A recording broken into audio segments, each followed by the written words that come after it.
Hello दोस्तों, दृष्टि IAS के इन फोकस प्रोग्राम में आप सभी का स्वागत है। आपदाओं के बारे में हम अक्सर सुनते रहते हैं। कई बार आपदाएं बहुत विकराल रूप ले लेती हैं और कई बार केवल वो परिस्थितियां घटित हो जाती हैं जो आपदा बन सकती हैं। लेकिन अक्सर ऐसा भी हो जाता है कि वो आपदा कोई विकराल रूप ना ले पाए और उससे कोई बड़ा डिजास्टर या कोई बड़ी तबाही होने से बच जाए। कुछ ऐसा एक उदाहरण हमारे सामने आया है ऑस्ट्रेलिया के अंतर्गत। एक रेडियो एक्टिव कैप्सूल जो कुछ समय पहले एक स्थानांतरण के दौरान कहीं गिर गया था, उसको खोज लिया गया है और उसको खोजा जाना अपने आप में एक महत्वपूर्ण उदाहरण है इस पूरी प्रक्रिया को समझने के लिए। खासतौर से रेडियो एक्टिव जो रेडिएशन की अगर हम बात करते हैं, किसी परमाणु के अंतर्गत जो विकिरण की बात करते हैं, वह किस तरह से कार्य करता है, कितना खतरनाक हो सकता है और इस मामले में कौन सा वह पदार्थ था जिसको लेकर के संभावनाएं या फिर जो परेशानी थी, एक तरह की समस्या थी, वो बन सकती थी। टॉपिक में हम बात करेंगे ऑस्ट्रेलिया में क्यों खोजना पड़ा रेडियो एक्टिव कैप्सूल। तो अगर ये गिर गया था तो इसको खोजे जाने की आवश्यकता क्यों महसूस हुई। जब आप इस पूरी प्रक्रिया को समझ रहे होंगे तो आपको पता चलेगा कि एक बहुत बड़ा एरिया था जिसको इन्होंने सर्च किया है और जहां से इस कैप्सूल को खोजा है, ये लगभग भूसे में सुई ढूंढने के बराबर का कार्य था। तो न्यूज है, radioactive capsule lost and found in Australia, here's what happened. तो क्या हुआ था, एक बार इसको समझेंगे। चर्चा में क्यों है, इस पर बात करते हुए देखेंगे कैप्सूल कैसे खोया था, कौन कौन इसके लिए जिम्मेदार था, कैप्सूल से किस तरह के जोखिम हो सकते थे। तो बेसिकली ये विषय संबंधित है रेडिएशन से या रेडियो एक्टिव विकिरण से।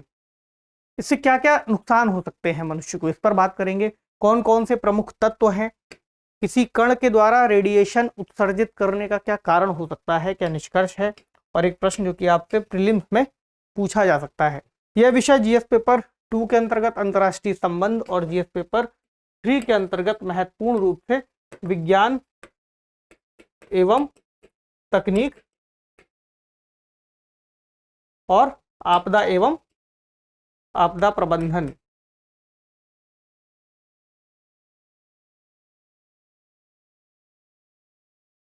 से जुड़ता है। चलिए आप समझे क्या हुआ है इस पूरे उदाहरण में। तो 1 फरवरी को ऑस्ट्रेलिया में अधिकारियों ने एक रेडियो एक्टिव कैप्सूल को बरामद कर लिया जो कि कुछ समय पहले खो गया था। अभी इतना छोटा था कि इसको ढूंढ पाना अपने आप में बहुत बड़ी चुनौती थी। ये एक सिक्के के आकार से भी छोटा था। जैसे आप देखेंगे लगभग 6 मिलीमीटर इसकी चौड़ाई है और ऊंचाई है लगभग 8 मिलीमीटर। तो इतनी छोटी चीज, और इसको अगर आप देखें कि कितने लंबी दूरी में इसको खोजने के लिए एक स्थिति बनी, तो लगभग 1400 किलोमीटर का एक हाईवे था जहां पर एक लंबी यात्रा तय की गई थी और इस बारे में यह भी कंफर्म नहीं था कि ये कहां पर गिरा होगा। उसके बाद फिर इसको खोजने के प्रयास शुरू किए गए और फिर इसको एक बड़े क्षेत्र में खोजा गया। लगभग 100 लोगों की यहाँ पर टीम लगी थी जिन्होंने 1 हफ्ते का समय लिया। और केवल ये नहीं कि लेंस लेकर के देखना है, डिटेक्टर वगैरह बड़ी बड़ी मशीन्स लेकर के इसको खोजा गया है। बहुत सारे संसाधनों का उपयोग किया गया है। ये जो कैप्सूल था, ये बेसिकली इसका नाम है सीजियम 137 जो कि रेडियो एक्टिव है, जिसकी वजह से और जो अथॉरिटीज है उनकी चिंता बढ़ गई थी। तो विशेषज्ञों ने पहचान उपकरण के जरिए फिर इसको खोजा है। डिटेक्टर्स कई सारे इस्तेमाल किए हैं। तो खोया कैसे था, असल में रेडियोधर्मी जो कैप्सूल है एक गेज का हिस्सा था, यानी इसका उपयोग कई सारी खदानों के अंतर्गत किया जाता है जहां पर आयरन से संबंधित यानी कि लौह अयस्कों से संबंधित जो माइनिंग है वो की जाती है। तो खदान से लौह अयस्क की फीड के घनत्व को मापने में इसका उपयोग होता है। अब पश्चिमी ऑस्ट्रेलिया के उत्तरी भागों में कई सारी इस तरह की माइंस मौजूद हैं जहां पर इसका उपयोग हो रहा था। तो इसको संभवतः माना गया है कि ऑस्ट्रेलिया के पर्थ शहर के पास कहीं ले जाते समय फिर ये ट्रक से गिर गया होगा। ट्रेन है, सड़क है, काफी सारा वाइब्रेशन होता है वाहन के अंतर्गत जहां इसको रखा था, तो किसी स्क्रू के लूज हो जाने के चलते फिर ये गिरा होगा। हालांकि पूरी तरह से विवरण स्पष्ट नहीं है कि किस स्थिति के चलते यह गिरा था।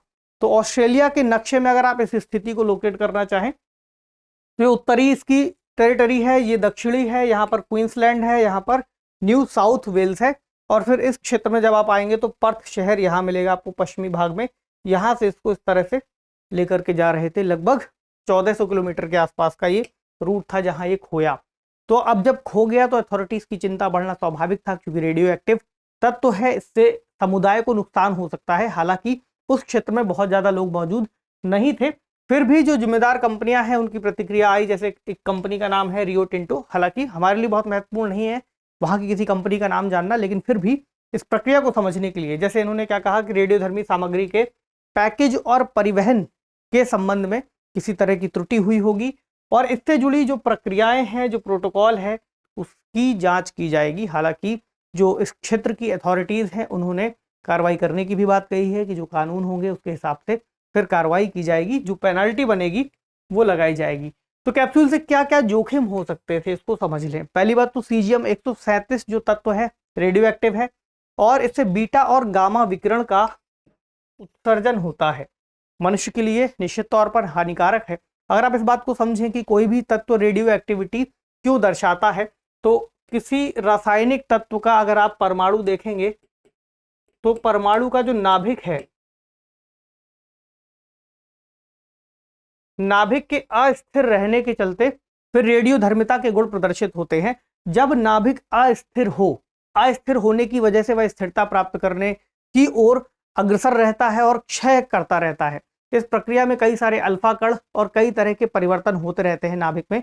कई बार जो प्रोटॉन है वो न्यूट्रॉन में बदलते हैं, जो न्यूट्रॉन है वो प्रोटॉन में बदलते हैं। पूरी प्रक्रिया चलती रहती है। इसकी वजह से कई सारे जो विकिरण है, रेडिएशन है, उसका उत्सर्जन होता रहता है, खासतौर से अल्फा कण या बीटा कण। तो मनुष्य के लिए हानिकारक है क्योंकि इतना महीन ये विकिरण होता है कि मनुष्य के डीएनए तक को खत्म कर सकता है, डीएनए को क्षति पहुंचा सकता है। और आप समझ सकते हैं कि अगर किसी मनुष्य के डीएनए में कोई छेड़छाड़ हो जाएगी तो आने वाली पीढ़ियां भी फिर उसी क्षतिग्रस्त डीएनए को लेकर के जन्म लेंगी, तो जो नस्लें हैं वो अपने आप में अपंग भी हो सकती हैं। तो अल्पकालिक जोखिम इसका यह है कि इस रेडिएशन से पॉइजनिंग हो सकती थी, विषाक्तता आ सकती थी, किसी व्यक्ति की उस स्थिति में नुकसान पहुंच सकता था उसके शरीर को। इसके अलावा अगर लंबे समय तक ये फैलता तो कोई भी रेडिएशन कैंसर का कारण भी बन सकता है और ह्यूमन डीएनए को भी नुकसान पहुंचा सकता है। अब जो सीजियम तत्व है कुछ इस तरह का होता है, सुनहरे रंग का बहुत नरम तत्व है और हवा में ये प्रतिक्रियाशील है। इसके अलावा अगर पानी में इसको डाला जाए तो विस्फोटक प्रतिक्रिया देता है। इसका सबसे सामान्य उपयोग देखें तो ड्रिलिंग तरल पदार्थ के रूप में उपयोग होता है और वैक्यूम ट्यूब और रेडिएशन की निगरानी उपकरणों में भी इसका उपयोग किया जाता है। विशेष रूप से ऑप्टिकल ग्लास बनाने में भी उपयोगी है। तो CS सीजियम का जो इसको इस तरह से सिंबल है लिखते हैं, इसका एटॉमिक नंबर है 55 और बाकी चीजें फिर दी हुई है। फिजिकल स्टेट इसका 20 डिग्री सेल्सियस में सामान्य रहता है। कुछ इस तरह से आप इसको देख सकते हैं।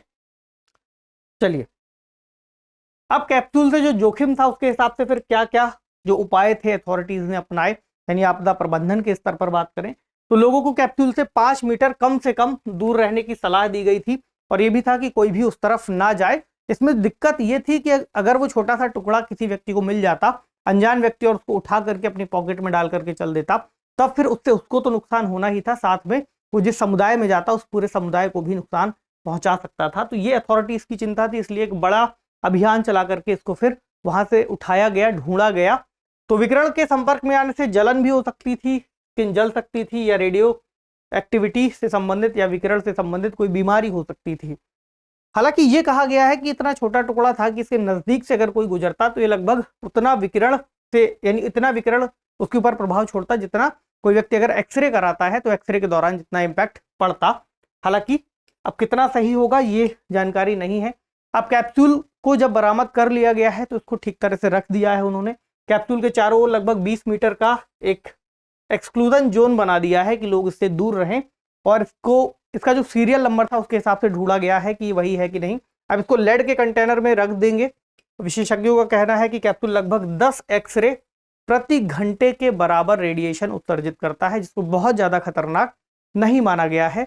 और जहां पर यह गिरा था उस क्षेत्र के भी फिर दूषित होने की संभावना कम बताई गई है, क्योंकि आपने देखा होगा कि जब भी रेडियो एक्टिव किसी चीज का, अगर हम कहें मान लीजिए रेडियो एक्टिव पदार्थ का अगर कहीं भी विस्फोट होता है, कोई रेडियो एक्टिव बम गिरता है, अगर हम कहें न्यूक्लियर बम की ही बात करें तो उससे रेडियो एक्टिविटी बहुत ज्यादा फैलती है, तो उससे पूरा क्षेत्र काफी लंबे समय तक फिर रेडियो एक्टिविटी की चपेट में आ जाता है और वहां पर लंबे समय तक, हम कहें हजारों सालों तक रेडियो एक्टिविटी बनी रह सकती है। यही इनको यहाँ पर चिंता थी, लेकिन इनके हिसाब से ज्यादा चिंता करने वाली बात है नहीं।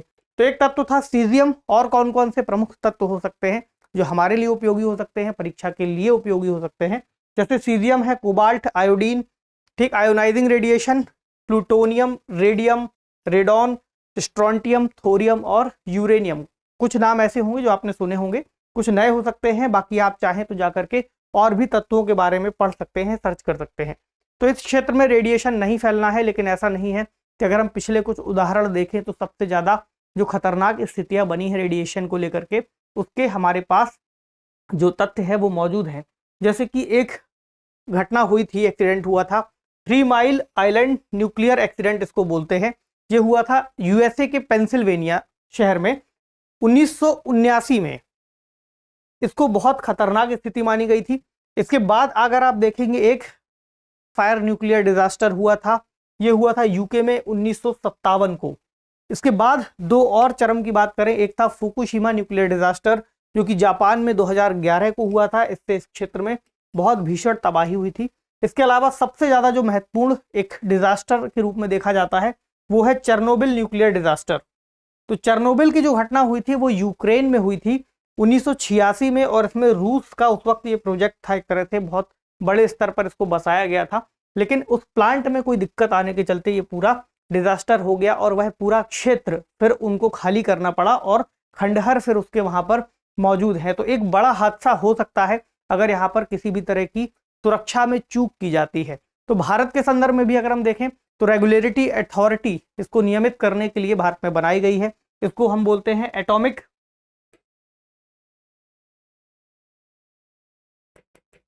Energy regulatory board.